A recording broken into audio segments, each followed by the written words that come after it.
Good afternoon to all. So today's topic, which has been selected for GNM second year under the subject mental health nursing, it is anxiety disorders.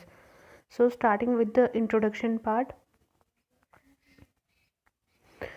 Individual faces anxiety on daily basis means every person, हर इंसान अपनी life में कभी ना कभी, मतलब daily, even हर रोज़ कुछ ना कुछ एंग्शियस फील करता है, ये करता है. It is means anxiety sometime help us to achieve something, motivate करती है. एंग्जाइटी होती है, एंग्जाइटी रिक्वायर्ड होती है लाइफ में होने के लिए. अगर एंग्जाइटी होगी किसी चीज़ को लेके तभी हम उसके लिए एक्शन करेंगे, हम मोटिवेट होंगे और हम तभी वो चीज़ अचीव करेंगे. Let's take an easy example. For example exams है. अगर हमें एंग्जाइटी नहीं होगी एग्ज़ाम्स को रिलेटेड लेके, स्ट्रेस नहीं होगा कि हमें पढ़ना है, हम तो ही पास होंगे, तो will not start the process of studying. इसलिए हम लोगों को एंग्जाइटी होना मस्ट है और वही एंग्जाइटी हमें मोटिवेट करती है. Even we can say the eustress, मतलब positive kind of a stress that motivate us toward the achievement. तो अगर वो एंग्जाइटी होगी उसकी वजह से हम पढ़ेंगे, उसकी वजह से हमारी एग्ज़ाम में परफॉर्मेंस अच्छी होगी. तो यहाँ पे यही बोला है कि it is the motivation for the achievements. The term anxiety is often use interchangeably with the word stress. मैंने भी अभी बोला कि एंग्जाइटी होना ज़रूरी है. फॉर एग्जाम्पल यू स्ट्रेस करके पॉजिटिव स्ट्रेस, तो it is use simultaneously. But अगर बात करें, it is not same as the anxiety. ठीक है, स्ट्रेस जो है ये एक्सटर्नल प्रेशर होता है that is brought to be bear on the individual. But जो एंग्जाइटी होती है it is the emotional response to the stresses. फिर से एक्सप्लेन कर रही हूँ, जो स्ट्रेसर है वो एक एक्सटर्नल प्रेशर है. ठीक है, फॉर एग्जाम्पल एग्ज़ाम है, ऑल टाइम दिमाग में चल रही है चीज़ कि एग्ज़ाम एग्ज़ाम है, पढ़ना है पढ़ना है पढ़ना है, दैट इज़ स्ट्रेस. बट वहीं पे अगर एंग्जाइटी होती है, मतलब यू बिकम इमोशनली अनस्टेबल, तुम्हें समझ ही नहीं आ रहा कि पढ़ूँ क्या करूँ, और तुम्हारे इमोशन फ्लक्चुएट कर रहे हैं, कभी रोना आ रहा है, कभी सैडनेस हो रही है, एक नींद आ रही है, और भी ज़्यादा दुखी फील हो रहा है एग्ज़ाम्स को लेके, देन इट इज़ एंग्जाइटी. मतलब जब स्ट्रेस जो है ना कुछ पॉजिटिव आउटकम दे रहा है, कोई भी स्ट्रेसर, तो it will include in the stress. But अगर कोई स्ट्रेसर आपके इमोशंस को इम्बैलेंस कर रहा है, that is resulting in the anxiety, और एंग्जाइटी इज़ अ डिसऑर्डर. ठीक है, for many years anxiety disorders were viewed as purely the psychological aspect. Okay, अगर हम साइकोलॉजिकल प्रॉब्लम्स की बात करते हैं, मैंने प्रीवियस लेक्चर्स में भी बताया कि साइकोलॉजिकल प्रॉब्लम कैसी होती है. लाइक पर्सन स्ट्रेस्ड रहता है, पर्सन नींद नहीं आती है, पर्सन को डिप्रेशन फील होता है, पर्सन को रेस्टलेसनेस फील होती है, पर्सन को होमलेसनेस, ऑल दिस थिंग्स जो होती हैं, even this suicidal ideas, psychological problems होती हैं. बट लेटर ऑन रिसर्च में क्या फाइंड आउट हुआ कि it is the interrelatedness of the mind and the body, and anxiety disorders provide an excellent example of a complex relationship. It is likely that various factors, including the genetic, developmental, environmental, and the psychological, play a role in the etiology of the anxiety disorders. Okay. मतलब genetically भी हो सकता है, कैसे environment में आप रह रहे हो उसकी वजह से भी हो जाएगा, आपका फ्रेंड सर्कल, पीयर ग्रुप कैसा है, वो फैमिली कैसी है, अगर फैमिली में पहले किसी को एंग्जाइटी डिसऑर्डर थे तो भी चांसेस है. तो ये सब रीज़न है जिनकी वजह से एंग्जाइटी होने के लिए एक इंसान प्रॉन होता है या एक्सपोज होता है. तो that was about the introduction part related to the anxiety disorder. Now we will study the ICD-10 classification.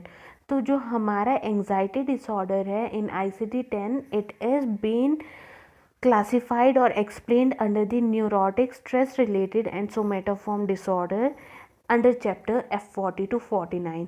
ICD-10 classification पढ़ाया गया है, उसमें बताया है कि अगर F40 to F49 की बात होती है, it is the neurotic stress related somatoform disorders. Okay, तो उसमें हमारे एंग्जाइटी को एक्सप्लेन किया गया है. तो अगर F40 की बात करें तो F40 is phobia anxiety disorder. अब फोबिया एंग्जाइटी डिसऑर्डर में फोबिया आई टोल्ड यू कि किसी एक पर्टिकुलर चीज़ को लेके पर्सन का एप्रीहेंशन होता है, मीन्स अनएक्सेप्टेबल और अनवांटेड एक्सपोजर होने पर उनकी एप्रीहेंशन और मतलब पर्सन का अनवांटेड रिएक्शन आता है and which is not suitable for the situation. तो फोबिया एंग्जाइटी डिसऑर्डर में first is the 40.1 agoraphobia. Agoraphobia next is the social phobia, next is special phobias जो मैं बता चुकी हूँ क्लास में। स्नेक से है, हाइट से है, क्लॉस्ट्रोफोबिक क्लोज स्पेस से है, क्लॉस्ट्रोफोबिक हाइट से है तो हमारा एक्रोफोबिक, और अगर लाइक मैरिज से है तो इट्स गैमियोफोबिया, अगर हमारा इंसेक्ट से है तो जूफोबिया, इंसेक्टोफोबिया भी बोल सकते हैं उसको। तो all these are the kind of special phobias. F 40.8 में एक्सप्लेन है अदर फोबिक एंग्जाइटी डिसऑर्डर। 40.9 में है phobic anxiety disorder unspecified, mean जिनके सिम्टम सबके मिक्स करके हैं और वो एक पर्टिकुलर काइंड ऑफ फोबिया नहीं एक्सप्लेन कर पा रहा है क्राइटेरिया, उसको हम लोग एक्सप्लेन करते हैं फोबिक एंग्जाइटी डिसऑर्डर्स में। Next is F41 other anxiety disorders. तो अदर एंग्जाइटी डिसऑर्डर्स में फर्स्ट आता है हमारा panic disorder in 40.1। Here it is mention ना 41 में आते हैं फिर generalize anxiety disorder, mix anxiety and the depressive disorder. 41.9 आता है हमारा other specified anxiety disorders. So now we will talk about anxiety. What is anxiety? Anxiety क्या है? एक नॉर्मल फिनोमिना है which is characterize by the state of apprehension.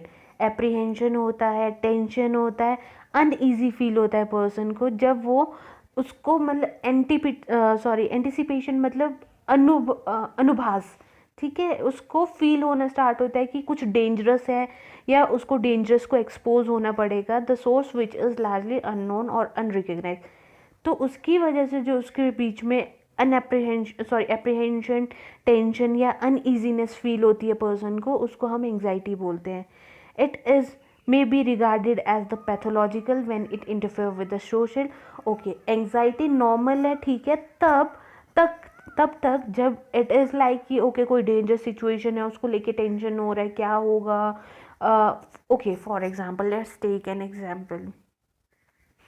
Family member है, hospital में admit है, बट अदर पर्सन है, उसको anxiety हो रही है कि नहीं, उसका दिमाग चल पा रहा है कि पर्सन ठीक होगा कि डेथ होगी, क्या होगा। तो उसकी कॉन्टिन्यूस थॉट्स चल रहे हैं, अनईजी फील कर रहा है, लॉस की भी वो हो रहा है, कहीं लॉस ना हो जाए, पर्सन को खो ना दे, साथ में मनी को लेके भी हो रहा है, कितना लगेगा, क्या लगेगा, उनके जाने के बाद क्या होगा। मतलब इतने ज़्यादा फ्रिक्वेंटली थॉट्स चल रहे हैं कॉन्टिन्यूसली, उसकी वजह से पर्सन को बहुत ज़्यादा अप्रीहेंसिव फील हो रहा है, टेंशन हो रही है, रेस्टलेस फील कर रहा है और अदर सिम्टम शो कर रहा है, ठीक है। जैसे हमारे एंग्जाइटी में होते हैं कि स्वेटिंग हो रही है, पर्सन को भूख नहीं लग रही है, मुंह ड्राई हो जा रहा है, ये सब कुछ, तो ये अगर शो कर रहा है इट इज़ नॉर्मल। बट अगर ये सब सिम्टम इतने बढ़ चुके हैं कि इसकी वजह से पर्सन अपनी सोशल फंक्शनिंग मतलब सोसाइटी के साथ प्रॉपरली बिहेव नहीं कर पा रहा है, ऑक्यूपेशनल फंक्शन अपने काम वाली जगह पे फोकस नहीं कर पा रहा है, काम नहीं कर पा रहा है, या जो उसके गोल्स हैं उनको अचीव नहीं कर पा रहा है, या अपने इमोशंस को कंट्रोल नहीं कर पा रहा है, तो हम एंग्जाइटी को डिसऑर्डर में इंक्लूड कर देते हैं। तो it was about the anxiety. Next is the panic disorder. तो panic disorder is composed of discrete episodes of panic attacks usually of 15 to 30। जब इंसान को एंग्जाइटिक अटैक आते हैं ना, जब 15 से 30 मिनट के रैपिड अटैक आ रहे हैं, इंटेंस आ रहे हैं, एस्केलेटिंग एंग्जाइटी, एस्केलेटिंग मतलब एट द पीक लेवल जहाँ पे पर्सन को ये भी लग रहा है कि शायद उसकी डेथ हो जाए, इतनी लेवल की एंग्जाइटी, इतना सफोकेटिंग फील हो जाए उस पर्सन को, और वो एपिसोड 15 से 30 मिनट तक चल रहा है और कॉन्टिन्यूस ये पैनिक अटैक्स आते जाते हैं पर्सन को, in which the person experience a great emotional fear as well as the physiological discomfort. Physiological discomfort मैंने बोल दिया, उसको लगेगा शायद वो चोक कर रहा है, सफोकेट कर रहा है, उसकी हार्ट प्रॉपर फंक्शन नहीं कर रहा है, पैल्पिटेशन हो रही है, तो अब तो उसकी डेथ ही हो जाएगी। तो इसको हम बोलेंगे पैनिक डिसऑर्डर्स, ठीक है। It is diagnosed when the person has recurrent unexpected panic attack followed by at least 1 month of persistent concern or worry about the future attacks or their meaning or significant behavior change related to them. It manifested by intense apprehension, fear. Okay अगर हमें criteria देखना होगा तो उस person में continuous apprehension हो, sorry, intense level की apprehension होगी, फियर होगा, टेरर होगा और feeling of impending Doom and accompanied by intense physical discomfort. Impending Doom का मतलब यही होता है कि पर्सन को ऐसा लगेगा कि मैं अभी ख़त्म हूँ, अभी मेरा हार्ट बीट स्टॉप हो जाएगी, अभी मैं चोक कर जाऊंगा, मुझे इतना सफोकेट हो गया कि मैं मर सकता हूँ. तो that is the impending doom and accompanied by intense physical discomfort. For example person की हार्ट रेट इंक्रीज कर जाएगी, pulse rate, pulse rate increase, pulse और हार्ट रेट दोनों इंक्रीज कर जाएंगे, पर्सन का बीपी एकदम से शूट अप कर जाएगा, उसको कॉन्टिन्यूस पसीना आएगा, ड्राई माउथ हो जाएगा, नींद नहीं आएगी, प्यूपिल डायलेशन हो सकती है, कॉन्स्टिपेशन हो सकती है, कईयों को डर के मारे डायरिया हो जाता है. तो ये सिचुएशंस आ सकती हैं. Okay, these are the physical discomfort that can get into the person's life and that is called panic disorder. Next आता है हमारा, in the panic disorder the anxiety is intermittent और unrelated to particular circumstances. Unlike phobia, anxiety disorder, where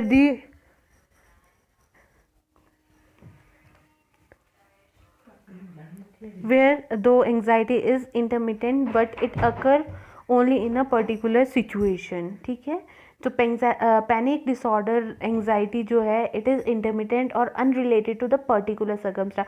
ऐसा नहीं है कि कोई particular situation होगी, सर्कमस्टेंस होगी तो ही ये सिचुएशन पर्सन को एंग्जाइटी होगी. नो, वो कभी भी कहीं पे भी अगर पर्सन का थॉट चल रहा है उसकी वजह से, उसको ये थॉट आने की वजह से, या अगर वो किसी चीज़ के बारे में सोच रहा है उसकी वजह से कभी भी कोई भी अगर फियर, एप्रीहेंशन, टेरर होता है और एकदम से उसको इम्पैक्टेड डूम की फीलिंग आती है तो उस टाइम भी पैनिक अटैक आ सकता है. ठीक है, the central feature in the occurrence of the panic attack common that is sudden attack of the anxiety in which physical symptoms predominate and are accompanied by the fear of a serious consequences such as heart attack.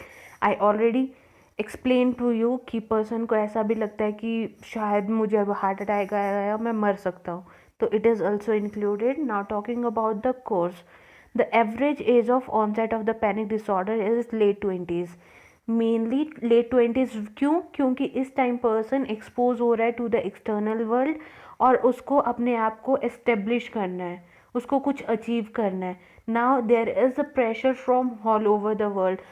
Family है वो भी pressure बनाना start करती है, world की तरफ से भी pressure आता है, आपका पीयर ग्रुप भी प्रेशर देता है. नॉट इन द सेंस कि वो लोग कुछ अचीव करने के लिए बोलते हैं, बट वहीं पे अगर आपका कोई फ्रेंड कुछ अचीव कर लेता है तो यू आर लाइक कि एट द सेम एज इसने अचीव कर लिया है, मुझे अभी तक कुछ नहीं मिला है, मुझे भी कुछ हार्ड वर्क करना पड़ेगा. ठीक है, तो ये सब आता है हमारे काइंड ऑफ 20s में ये चीज़ें होती हैं. तो जब प्रेशर चारों तरफ से बिल्डअप होना स्टार्ट होता है पर्सन को और वो उस प्रेशर को मेंटेन नहीं कर पाता, उसको सस्टेन नहीं कर पाता और उसके अकॉर्डिंगली बिहेव नहीं कर पाता और उसकी वजह से पर्सन एंग्शियस हो जाता है, that time it is more prone. तो इट इज़ लाइक कि जो 20s में रन कर रहे हैं, 20 to 30 की जिनकी एज ग्रुप है, those who are trying to establish their future, उनको ज़्यादा चांसेस होते हैं to get expose to the panic disorder और any kind of anxiety disorders. तो ये क्लियर है कि एज ग्रुप की बात करें तो स्पेसिफिकली 20s वाले लोगों में ज़्यादा होने के चांसेस है. Next is frequent and severity of the panic attacks very widely. ठीक है, डिपेंड करता है. एंग्जाइटी डिसऑर्डर 2 लोगों को है, पर हर एक इंसान की एंग्जाइटी को कंट्रोल करने का, उस एपिसोड के चलने का डिफरेंट तरीका भी होता है और डिफरेंट वे भी होता है. Okay, let me tell you. कई होते हैं, अगर कईयों को एंग्जाइटी होती है, let's take an easy example, stress होता है. कई लोगों को पेपर के टाइम पे ऐसा होता है कि एक्स्ट्रा भूख लगती है स्ट्रेस की वजह से. ठीक है, तो वो एक्स्ट्रा फूडिंग खाते हैं, तो वो उनका एक वे है उससे डील करने का। कई लोग होते हैं जो बिल्कुल खाना वगैरह नहीं खाते हैं, उनको स्ट्रेस में ऐसा हो जाता है वो डिप्रेस फील करना स्टार्ट करते हैं, वो दूसरों से कटना स्टार्ट कर देते हैं। So these are two condition, सबका अपना तरीका है उसे डील करने का। और कई जो होते हैं कि कईयों को बहुत टाइम लगता है एंग्जाइटी के ऊपर कंट्रोल करने में, और कई बहुत इजीली या बहुत जल्दी कंट्रोल कर लेते हैं। ओके, तो डिपेंड करता है पर्सन टू पर्सन कि कितनी सीवियरिटी होगी और कितनी फ्रीक्वेंसीज होंगी। It occurs recurrently every few days, ठीक है। It is proven by the research कि जो एंग्जाइटी पेशेंट्स होते हैं उनमें एंग्जाइटी के अटैक्स आते रहते हैं फ्रिक्वेंटली कुछ कुछ दिनों में। इट्स नॉट लाइक कि एक एंग्जाइटी अटैक आ जाया था, कोई 10-15 साल बाद दूसरा एंग्जाइटी अटैक आएगा, that will not be anxiety. तो वो अकॉर्डिंग टू द सिचुएशन वो पर्सन का ग्रीविंग प्रोसेस है। Grieving process you everyone know कि ग्रीविंग में क्या आता है कि अगर पर्सन का कुछ लॉस होता है जो उसने एक्सपेक्ट नहीं किया होता है, उसकी वजह हो जाता है, उसके बाद पर्सन मोरोइंग एंड ग्रीविंग में जाता है, ठीक है, तो वो ग्रीविंग में आएगा।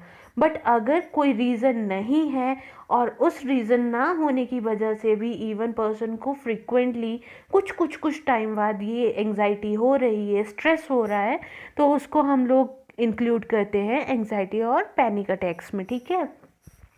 नेक्स्ट आता है the episode is usually sudden in onset and last for the few minutes.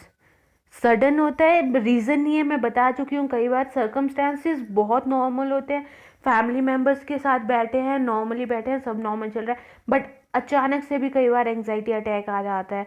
तो कोई सर्कमस्टांस नहीं कि पर्टिकुलरली उसी में आएगा।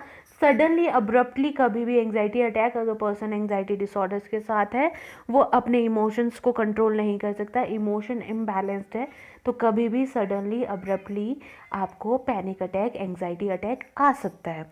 And it last for few minutes भी डिपेंड, टोल्ड यू कि 15 मिनट भी हो सकते हैं, 30 मिनट भी हो सकती है, कैसे इंसान कंट्रोल करता है। Okay, so that's included in it.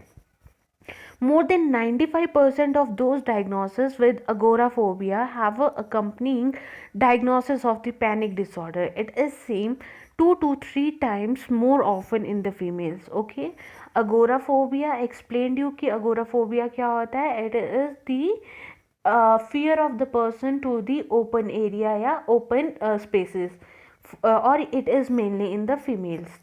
So it is shown as the course, or we can say it is the epidemiology. Next we'll talk about the sign and symptoms.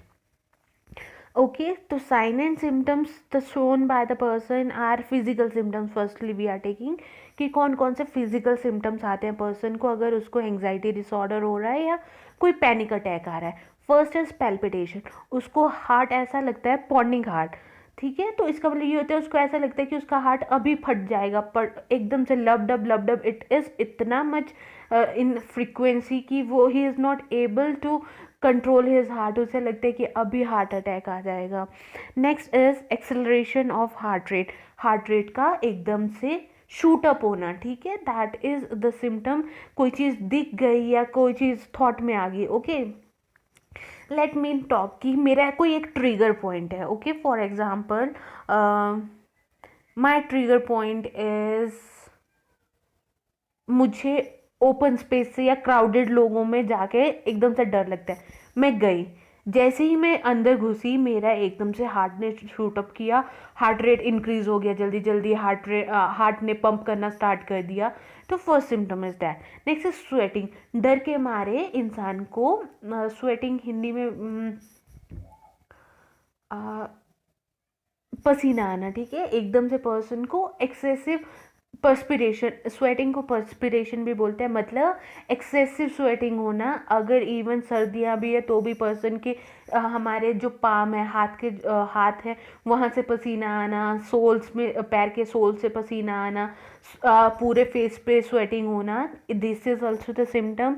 Next is trembling and shaking, एकदम से expose होने पे जिस चीज़ से उसको डर लगता है। फॉर एग्जांपल क्लॉस्ट्रोफोबिक, ओके, मुझे क्लोज स्पेस से डर लगता है और मैं लिफ्ट में फंस गई हूँ, तो अब क्या होगा, मुझे सडनली ट्रेम्बल होना, शेक करना, डर के मारे कांपना भी हो सकता है। Sensation of shortness of breathing, ठीक है। पर्सन को ऐसा लगता है कि सांस नहीं आ रही है, सफोकेट फील हो रहा है, उसकी वजह से वो ट्राई करेगा जल्दी जल्दी ब्रीथ करने की, सो दैट वो मर ना जाए इस एफर्ट में। Okay, next is feeling for choking, ऐसा लगता है कि चोक कर जाऊंगा अभी, जस्ट सब खत्म हो जाएगा। चेस्ट पेन और डिस्कम्फर्ट। नेक्स्ट इज नोजिया और द एब्डोमिनल डिस्ट्रेस, वॉमिट आना या पेट में। Okay, if you had think of कि अगर अनवांटेडली आपने कुछ चीज़ कर दी है और अगर फैमिली मेम्बर या इवन टीचर आपको पकड़ लेता है, तो हमारे पेट में एकदम से गुड़गुड़ होना या दर्द सा होना स्टार्ट हो जाता है, डिस्कम्फर्ट होना स्टार्ट हो जाता है डर के मारे। That can be even there. Next is the feeling of a dizziness, unsteady, light headed और फेंट, ऐसा लगना चक्कर आ रहा है, सर घूम रहा है, अभी गिर जाऊंगा, सिनकोप, फेंटिंग, ऐसा कुछ भी हो सकता है।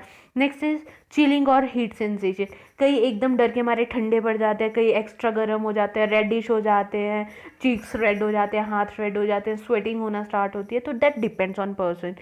Next is paresthesia, it is the numbness और द टिंगलिंग सेंसेशन, मतलब हमारे सारी बॉडी में ऐसा लगता है कि चींटियाँ काटना स्टार्ट हो गई हैं, वैसी वाली सेंसेशन आती है। नेक्स्ट इज डीरियलाइजेशन, ऐसा फील होता है कि हमारे आसपास जो है वो सब कुछ ही फेक है, कुछ भी रियल नहीं है, मतलब हमारी जो सराउंडिंग है वो फेक है, कुछ भी सेम नहीं है जैसा पहले होता था।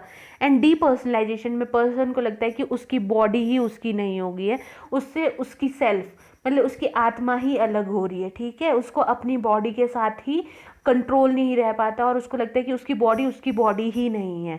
तो ये दो चीज़ें, derealization and depersonalization. Realization में पर्सन को लगता है कि जो एक्सटर्नल वर्ल्ड है, बॉडी को छोड़ के जो आसपास का एरिया है वो हमारा नहीं है, अब वो कुछ अलग हो गया है।